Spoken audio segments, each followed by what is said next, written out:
भारत के hospital sector में एक नया आईपीओ आ गया है, पार्क मेडी वर्ल्ड। लेकिन इससे पहले आप लोग इस डिसीजन पे पहुंचो कि हम लोग अप्लाई करें या ना करें, कुछ फैक्ट्स हैं जो मैं आपको समझाने की कोशिश करता हूं ताकि आप लोग एक इन्फॉर्म डिसीजन ले पाओ। पार्क मेडी 3000 बेड के साथ में इंडिया का दूसरा बड़ा प्राइवेट सेक्टर हॉस्पिटल चेन है। 14 NABH क्रेडिट हॉस्पिटल्स हैं हरियाणा में, दिल्ली में, पंजाब में और राजस्थान में भी। NABH क्या होता है ये समझने की कोशिश करते हैं। NABH अक्रेडिटेड एक भारत की health care quality standard body है। ये लोग कुछ पैरामीटर्स पे हॉस्पिटल को सर्टिफिकेशन देते हैं। पैरामीटर्स जैसे patient safety, hygiene, quality and finally staff management. और अब प्रमोटर को समझे तो डॉक्टर अजीत गुप्ता, इनको 40 साल का एक्सपीरियंस है हेल्थ केयर में, सॉलिड ट्रैक रिकॉर्ड है। इन्होंने 7 हॉस्पिटल अक्वायर किए, लगभग 1600 बेड ऐड किए और सारे सक्सेसफुल हुए। अब अगर अपन अपनी नजर नंबर्स पे डालें तो वो काफी इंप्रेसिव है। कंपनी का EBITDA मार्जिन 25 से 27% का है। इंडस्ट्री EBITDA मार्जिन 20 से 24% के आसपास। इसके अलावा रिटर्न ऑन कैपिटल एम्प्लॉयड 18% और return on equity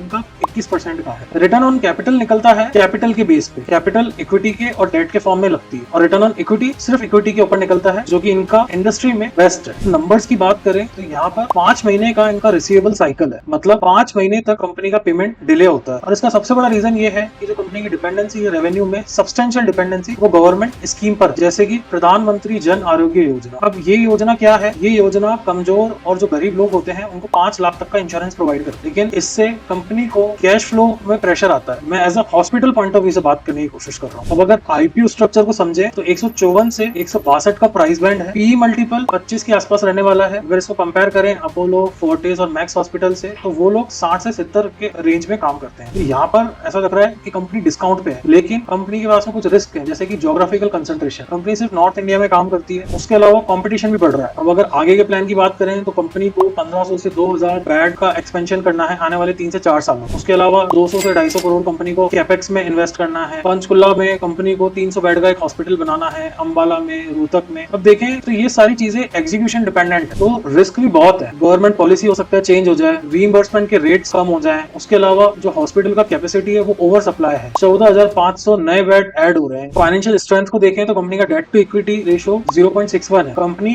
leverage point of view से काफी कंजर्वेटिव है, प्लस आईपीओ के पैसों से कंपनी अपने डेट को रीपे कर रही है। ये ठीक ठाक अप्रोच है। यहाँ पर एक बैलेंस अप्रोच करते हुए सही गलत देख लेते हैं। सही ये है कि कंपनी का एग्जीक्यूशन ट्रैक रिकॉर्ड है, स्ट्रॉन्ग प्रॉफिट मार्जिन है, प्लस वैल्यूएशन भी डिस्काउंट पे है। लेकिन वर्किंग कैपिटल के चैलेंजेस है, एग्जीक्यूशन रिस्क है, प्लस पॉलिसी रिस्क भी है। तो फाइनल वर्डिक्ट ये है कि 158 के प्राइस पे ये रीजनेबल तब कहलाएगा जब कंपनी अपना एग्जीक्यूशन टाइमली और बजट के साथ साथ कंप्लीट करेगी। उसके अलावा एवरेज रेवेन्यू पर ऑक्यूपाइड बेड इंक्रीज होगा, ग्रोथ होगी वहां पर, प्लस जो ऑक्यूपेंसी है वो एफिशिएंटली यूज हो। इन्वेस्टर्स के लिए ये मैसेज है कि ये कंपनी क्वालिटी कंपनी है, बट यहाँ पर टाइमिंग और एग्जीक्यूशन मैटर करता है। तो वापस सही गलत बताना ये मेरी जिम्मेदारी है, उस पर क्या डिसीजन लेना है ये आपकी जिम्मेदारी है। अपनी रिस्क एपेटाइट और अपने कैपिटल के हिसाब से कॉल लीजिए, अपने फाइनेंशियल एडवाइजर्स के साथ में डिस्कस कीजिए। अगर ये वीडियो अच्छा लगा हो तो लाइक कीजिए, सब्सक्राइब कीजिए और शेयर कीजिए। Thank you.